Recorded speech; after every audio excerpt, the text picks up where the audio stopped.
দশবিধ সৃষ্টিৰ বিৱৰণ পদ ৰাম নিগদতি শুনা পৰীক্ষিত দায় পাছে যেন বুলিলন্ত বিদুৰে ধুনায় বিদুৰ বদতি হুৰু কয়ো কৃপা কৰি যেৱে তৈতে অন্ত ধ্যান ভৈলা দেৱ হৰি তেৱে বৰ্মা ঈশ্বৰৰ ধৰিয়া বচন কতে কপকাৰে সজিলন্ত প্ৰজাগণ দেহে সজিলন্ত যত মনেও যতে ক তাক ভাল মতে মুত বুজায়ো প্ৰত্যেক ৰাম মানু জীৱা মই পুছে আছো অৰ্থচয় তাক অনুক্ৰমে কহিছে দিও সংশয় শুকনি গদতি ৰাজা শুনা ৰংগমন এমনে বিদুৰে যেৱে কৰিলা প্ৰাৰ্থনা শুনি আনন্দিত ভৈলা কুখাৰু নন্দন পূৰ্ব প্ৰশ্ন চিত্তে ধৰি বুলিলা বচন মতে অৱদতি ধন্য ধন্য কুৰুবৰ মুনিও কাৰ সৃষ্টি যেন আতপৰ পাছে প্ৰজাপতি ধৰি প্ৰভুৰ দেখ এহি মহাৰূপে কৰি মনক প্ৰৱেশ কৰিলন্ত তপ দিব হতে কবচৰ পৰম আনন্দ ভৈলা মন সৃষ্টি কৰ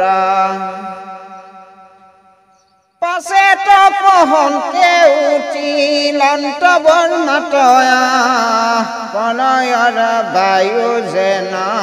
পদ্মক কাম্পয়া তপস্যাৰ ফলে বৰ্মা যায় জল সমান জলে সমন্দিতে বায়ু কৰিলন্ত পান জল গুচিলন্ত পদ্ম ভৈলেক প্ৰকাশ দেখিয়া বৰ্মাৰ মনে মিলিল উল্লাস আকাশত ব্যাপী আছে বৃহৎ কমল এহি তিনি লোকক কান্তি বুকৈ তুহল এহি মনে চিন্তি পাছে পদ্ম কোষে বসি তাতে তিনি লোক বিভাগিলা মহাযখী ৰাম অধিক নগৰী বিভাগিলা তিনি লোক আৰু হেতু কহো কৰো বৈজ শুনিওক জাতু তিনি লোক প্ৰতিদিনে নাশ ভয় এহি হেতু আকমাত্ৰ সজীৱে লাগয় ইহাৰ উপৰে যিটো লোক চাৰিখান বৰ্মাৰ বয়স মানি থাকে বিদ্যমান বৰ্মাৰ সম্পূৰ্ণ আয়ু যেবে ভৈল্য ক্ষয় সমস্ত লোকক তেৱে কালে বিনাশয় ৰাম কালৰ মহিমা শুনি বিদুৰ মহন্ত তাক জানিবাক প্ৰতি পুনু কুশীলন্ত বিদুৰ বদতি বাপ কৃপা কৰিওক কালৰ লক্ষণ আৱে চিনাই কহিও ক ই ৰাম কিবা স্থূল হুকুম ৰূপ কয়ো লাভ কৰি পৰম আনন্দে মই শুনো কৰ্ণ ভৰি ই ৰাম মৈতে অৱদতি শুনা ব্যাসৰ নন্দন কালৰ লক্ষণ কহোঁ শুনা এক মন ইদানিক কাল মায়া সংক্ষেপি কহিলো পাঞ্চ অধ্যায়ত নিৰূপিব ৰাম পৰিমাণ কৰে যিটো মহতাদি তত্ত্ব ৰাম পৰিমাণ কৰে যিটো মহতাদি তত্ত্ব এটাকে কাল বুলি কহে সমস্ত শাস্ত্ৰত হে ৰাম আৰু সেই কালে কৰে ত্ৰিবিধ প্ৰলয় নিত্য নৈমিত্তিক যে প্ৰাকৃতি বুলি কয় কালে গুণে থাকি দশ বিধ সৃষ্টি হয় তাকে ভিন্নে ভিন্নে কহোঁ শুনা মহাশয় আদ্য স্বৰ্গ মহতত্ব দ্বিতীয় অহংকাৰ পঞ্চতন্মান তাক যে তৃতীয় কৈলো হাৰ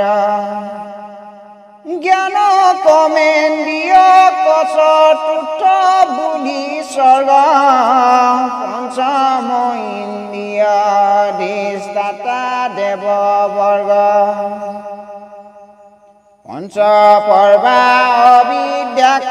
কষ্ট সৃষ্টি কয় আৱধান মনে শুনি মোক মহাশয় ছয় বিধ বিষ সৃষ্টি বুলি অহংপত আঠাইশ প্ৰকাৰ পশু অষ্টম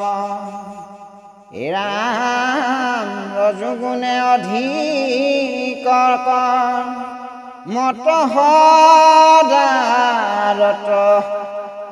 এনয়স্মনুষ্য স্বৰ্গ জানামন নমত সনত কুমাৰ আদি যত দেৱ গণ আৰাকদ সম স্বৰ্গ বোলে সৰ্বজন এহি দশ বিধ সৃষ্টি কহিলো তোমাত অবাকু বছৰ জিলা বৰ্ম কহিলো সাক্ষাৎ আৰু যেন মতে হুয়া আছে প্ৰাণীগণ বিষতি অধ্যাত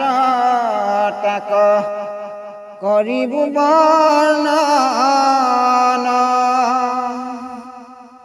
আৱে শুনি উক যেন কালৰ ব্যৱস্থা যত কহোঁ হবে ঈশ্বৰৰ লীলা কথা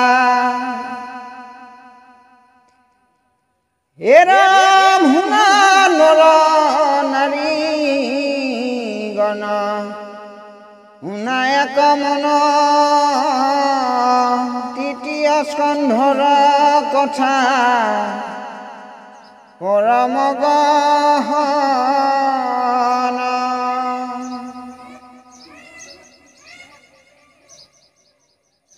পদাৰ্থ গম্ভীৰতা নিন্দা নোজোৱাই স্বভাৱতে গুহইটো মোৰ দুখ নাই ৰাম কিন্তু আৰু শ্ৰৱণত আছে মহাফল অল্পকালে পাইবা কৃষ্ণ চৰণ কমল ৰাম ভাগৱত শাস্ত্ৰইটো কোটি সূৰ্য পায় চাপিও আমি পজাৰ ভাগ্য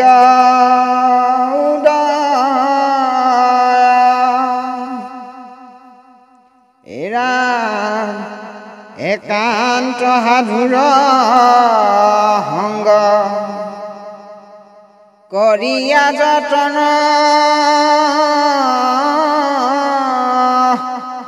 ইটো ভাগৱত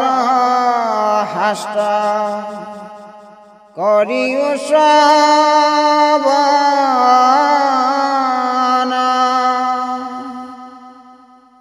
একখানি শাস্ত্ৰ মাত্ৰ বুজানৰ গণ দৈৱকীৰ পুত্ৰে যাক কৰি চাবন ৰাম ভজনীয় দেৱ এক দৈৱকীৰ সুত তান পাৱে সেৱা মাত্ৰ একয়দ ভূত মনটো একে ঈশ্বৰ কৃষ্ণৰ নাম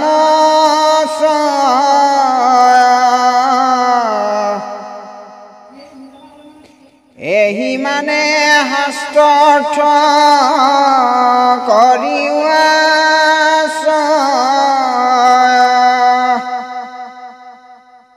ৰাম তেবে নিতে বাঢ়ি যাবে কৃষ্ণৰ ভকতি লভিবা পৰমানন্দ এৰায়া দুৰ্গতি